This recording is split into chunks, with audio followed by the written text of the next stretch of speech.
Olá, estamos aqui com Leonardo Martini da Stonex para falar sobre o mercado agrícola.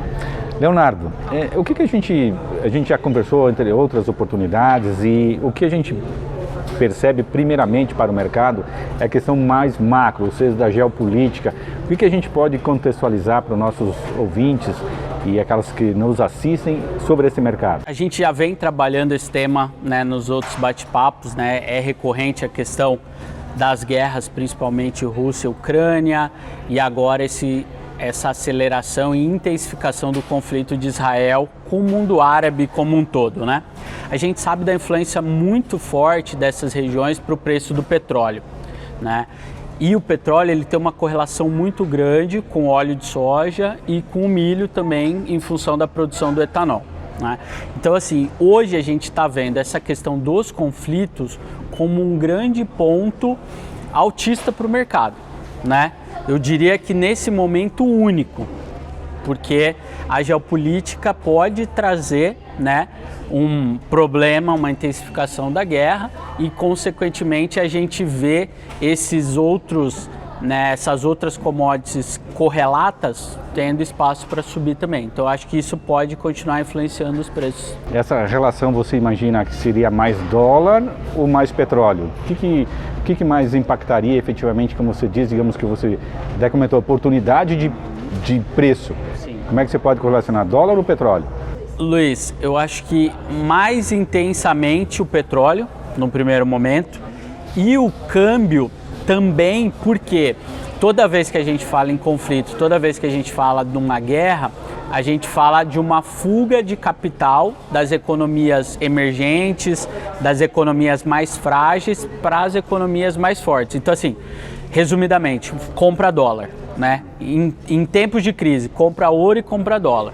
Então, num primeiro momento, por causa da região que a gente está falando, do Oriente Médio, né, e da Rússia também, da importância da produção do petróleo, eu acho que a primeira commodity influenciada é o petróleo. Mas aí o câmbio vem na esteira em função dessa fuga do risco. Como você diz, efetivamente, então, seria uma questão de aproveitar oportunidades. Agora vamos para a questão fundamentais. O que é fundamental? É a área plantada, as lavouras, condição de lavoura, produtividade, assim por diante. Nós estamos, então, em plena época de colheita da safra americana. O que a gente pode falar da safra americana, Leonardo?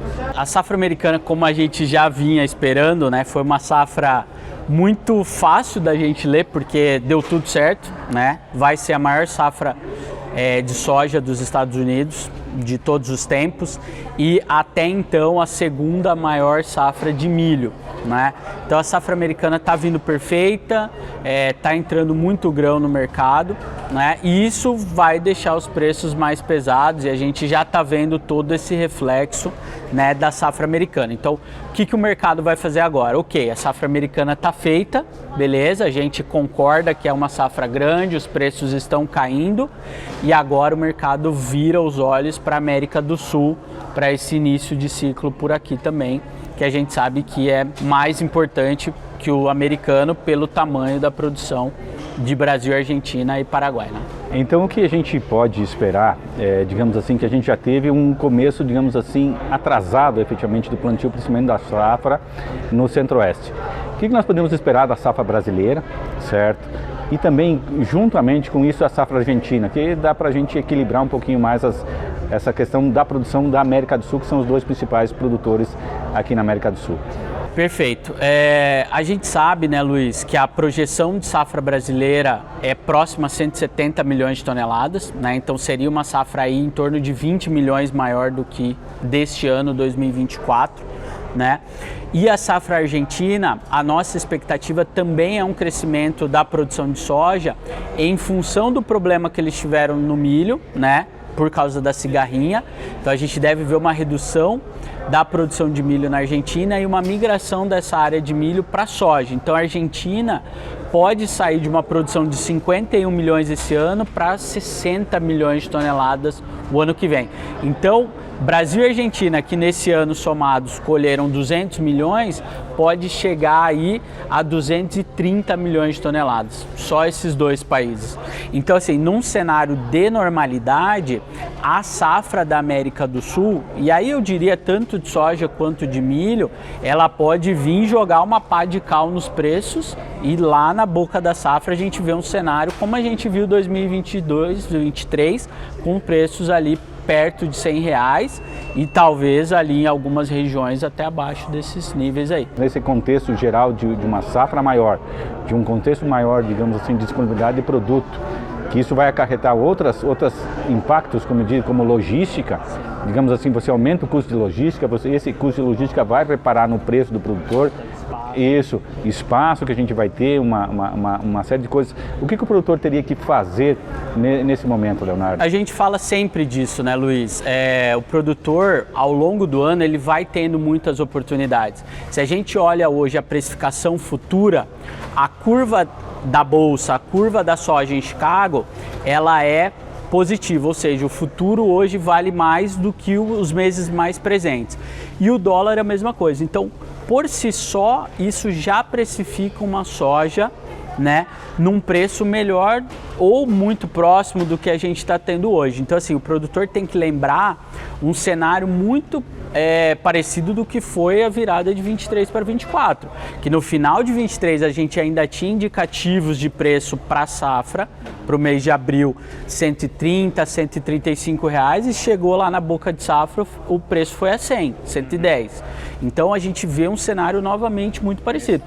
Hoje o dólar subindo de novo, bateu quase 5,70 aí. A curva para abril está acima de 5,80. Então hoje, se você, o produtor da Alfa, o cooperado, ligar e pedir um preço lá para abril, você vai precificar a base 5,80. Então essa curva, tanto de Chicago hoje, o novembro vale 9,80, por exemplo, e o maio vale 10,30. Ou seja, as duas principais variáveis do preço lá na frente estão valendo mais do que hoje. Então, para que esperar a entrada de safra, se vier essa safra gigantesca, né, para a gente vender num preço 20, 30 reais pior do que está hoje. Então, assim, a dica para o produtor é: aproveita o momento. Eu tenho uma impressão, efetivamente, que a gente ainda vai ter um novembro, dezembro, digamos assim, uma coisa mais sustentada. Sim. E que, efetivamente, no nosso entrada de janeiro, entrada da safra, principalmente do Centro-Oeste, a gente tem uma queda de preço pelo elevador. Você imagina esse contexto? Perfeito. Eu concordo plenamente, porque agora a safra americana já está precificada, né? E aqui ainda tem muita coisa para acontecer. Como você colocou, a gente começou um plantio mais atrasado, as chuvas um pouco mais falhando ali nesse início, só que a gente está com um começo de safra muito parecido com 2020, que começou muito atrasado e aí outubro deslanchou a chuva, deslanchou o plantio e a gente teve um safrão em 2020.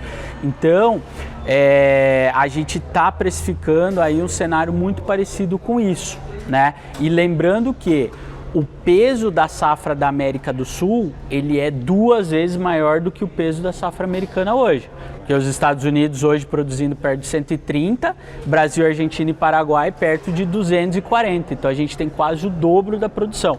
Então eu concordo com você. A hora que o mercado viu a chuva, terminou de plantar aqui, choveu, está desenvolvendo bem, janeiro e fevereiro esse preço cai. Você ainda foi bonzinho, cai de elevador. Eu acho que pode ser mais abrupto a queda aí, realmente, porque é um número gigantesco de produção. E esse foi Leonardo Martini para os nossos associados.